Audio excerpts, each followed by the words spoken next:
Good evening and thank you for joining us tonight on PS News. I'm Charlyn Garcia.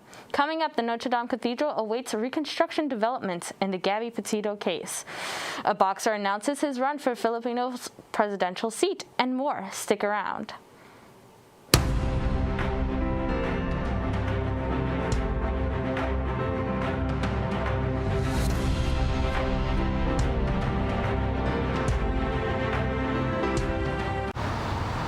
Here's what's happening around the world. The United Nations is concerned that this week's meeting could be a COVID superspreader event. The UN is made up of leaders from 193 countries. Tuesday, they will meet for the 76th session of the UN General Assembly. The UN suggested some world leaders address the assembly virtually, but it appears many will ignore that advice. The UN has asked that anyone who enters its chamber be vaccinated, but vaccinations are not required.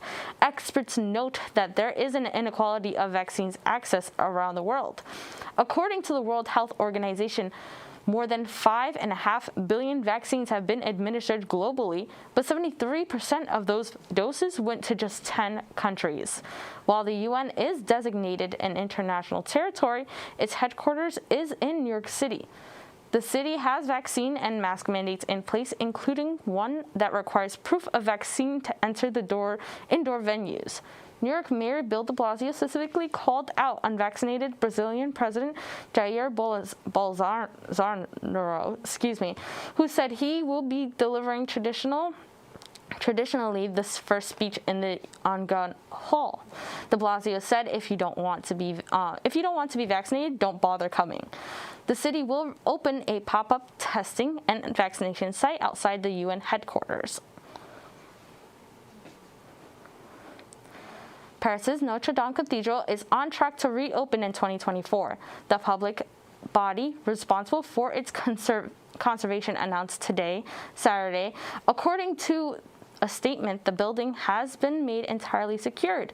That means the cathedral, quote, is now saved, that it's solid on its pillars, that its walls are solid. The organization told CNN's affiliate BFM TV, the restoration works are set to begin in the coming months.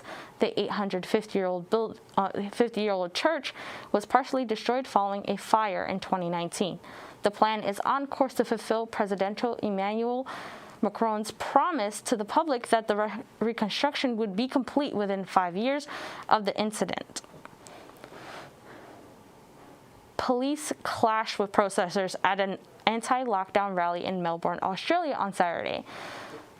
Police say 235 people were arrested and 10 police officers were injured during that protest. Frustrations are rising after weeks of tough restrictions and lockdowns across the state of Victoria, where Melbourne is the capital. Victoria's Premier Daniel Andrews says restrictions will ease once 70% of eligible residents receive their first COVID vaccine shot. Right now, about 56% have received their first dose. The fall of Afghanistan has left many Afghans seeking refuge in other countries. For many, it's a matter of life and death. Ben Wedden has the story of one of the educators working tirelessly to bring former students safely to Italy.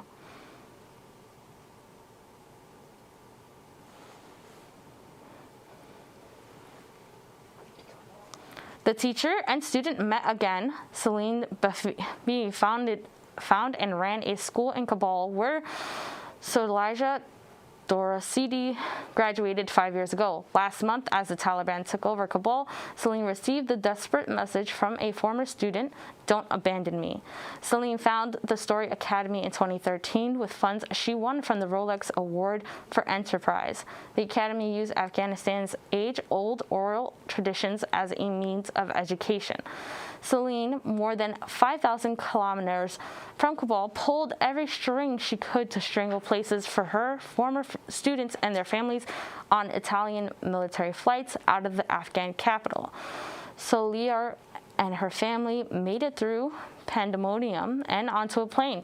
They're now in a small town in southern Italy. Another former student, Said Walkini Husani, and his family were able to get on the flight out, barely.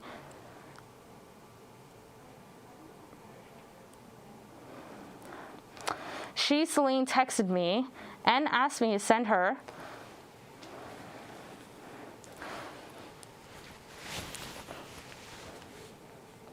He's going down. Oh. So. She texted me and asked me to send her the list of family members. The recalls, the next day she asked me to go to the airport at 5 in the morning. We left all of our belongings and property behind. When I saw the situation at the airport, I thought we wouldn't be able to get in. The Taliban were firing at people. It barely missed me. The Italian government managed to evacuate nearly 5,000 Afghans before the Taliban took control of the airport. Celine looks back on the last month with mixed emotions. On the other hand, I'm very relieved that they're here and they were able to come to Italy. But I'm very worried about everyone else that could not leave the country, so they thought is also with them. Barely a month in Italy, Celine mourns the life she lost. I loved my country, I love the people, and I have a lot of friends in the country, and I don't know what happened to them, and it makes me so sad. Ahead now lies the long, hard struggle for these strangers to adapt to a new life in the strange land. Ben Winnen, CNN, Rome. For those who remain in Afghanistan, the future is uncertain. In camps for the displaced around Kabul, conditions are crowded and unsanitary. And in the rest of the capital, the economic crisis, like the social crisis, is clearly growing. And Nick Robertson reports from Kabul. 2 years since the last one, and it was tough to dodge, especially this campaign. It was ugly. This, the token moment. Protesters, many of them opposed.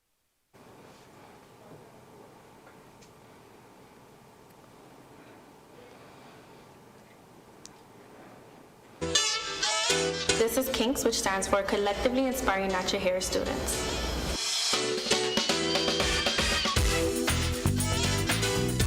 We like to promote people to embrace their natural hair and just love who they are.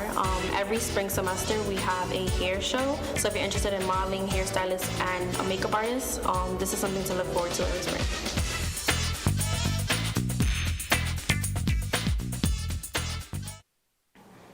Welcome back to PS News. Here's what's happening around the nation. Apple's latest software update is now available, and it's packed with features to help people better focus, connect with others on FaceTime, and keep track on medical records. Apple first showed off the new tool for the iOS 15 in June at the Worldwide Developers Conference. Among the biggest updates for the iPhone and iPad users can be found in FaceTime. FaceTime Group Mode now supports a grid view that allows people to see more faces at the same time and lets users listen to music or watch streaming services together during a call. Apple has also added features such as the ability to blur backgrounds on FaceTime and puts users in focus, similar to the portrait mode. There's also a new tool called Focus that encourages users to select what kinds of notifications they want to receive and from whom at certain times of the day. And the health app now supports vaccine status and test results. CVS said Monday it's hiring 25,000 employees nationwide during a one-day virtual career event on Friday.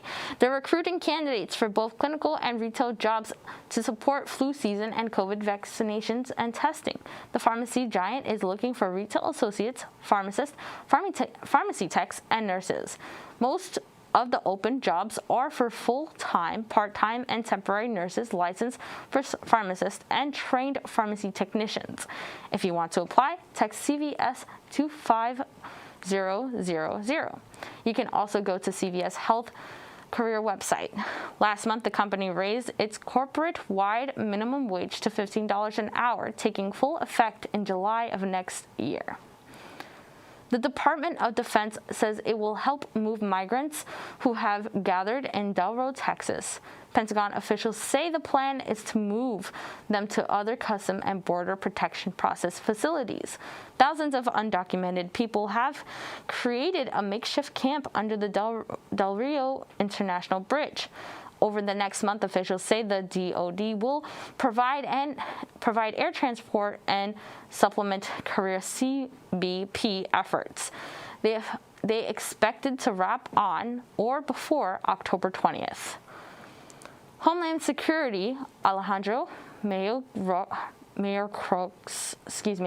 will travel to Del Rio on Monday for a briefing. U.S. Customs and Border Protection plan to surge 600 agents and officers to Del Rio sector. The American Red Cross and World Central's Kitchen are helping provide supplies and meals. A major development in the case of 22-year-old Gabby Petito, who had been missing for weeks. Human remains believed to be her were discovered in northern Wyoming. CNN's Lila Santiago picks up the story from here. FBI investigators announcing a body was discovered in the Grand Teton National Forest, saying it could be missing 22-year-old Gabby Petito. Charles Jones supervised the special agent, FBI Denver. Human remains were discovered consistent with the description of Gabby Petito. Full forensic identification has not been completed, too. Confirm 100% that we found Gabby, but her family has been notified of this discovery. Petito disappeared on a cross-country drive with her fiancé, Brian Laundrie, last month, the couple documenting their journey on social media. Good morning. It is really nice and excuse me.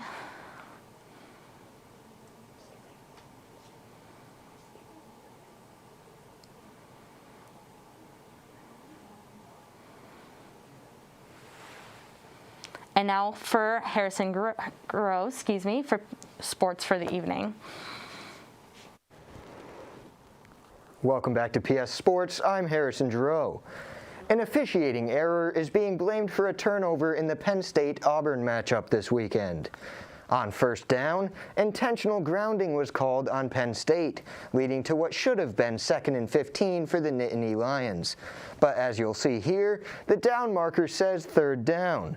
Referee James Carter announced the next play as 4th down, leading to a punt by the Lions. Penn State coach James Franklin says he tried to alert the officials of the mix-up, but could not get the call changed. Carter has been an SEC official since 2010 and served as head referee for the 2019 SEC championship game. Boxing legend Manny Pacquiao could be the next president of the Philippines. The fighter, who is 62-8 in his career with 39 knockouts, says he is a fighter inside and outside the ring. Pacquiao is currently a senator and accepted his nomination to be a presidential candidate Sunday. The boxer's last match was against Cuban menace Yordenis Ugas. The fight went the distance, ending in a unanimous victory for Ugas. Pacquiao will run as the PDP Laban Party candidate in 2022. Now for a quick look at what's happening in the sports world near you. The Crown Point Central School men's soccer team has an appetite for drama. For the second time in 2 seasons, the Panthers were able to score a golden goal victory over Boquete Valley Friday. In the 29th minute of play, Boquete jumped out to an early lead, only to succumb to a 72nd minute equalizer by the Panthers. Jarrett Russell of Crown Point was able to net the extra period golden goal, which gave his side the victory.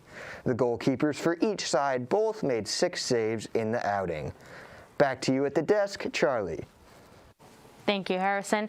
Now for this week's weather with Benny. Thank you, Charlie. Well, if you're a fan of unseasonably warm weather conditions, then this is the type of weather for you. We start off Tuesday, tomorrow, with a high of 75 with partly cloudy skies.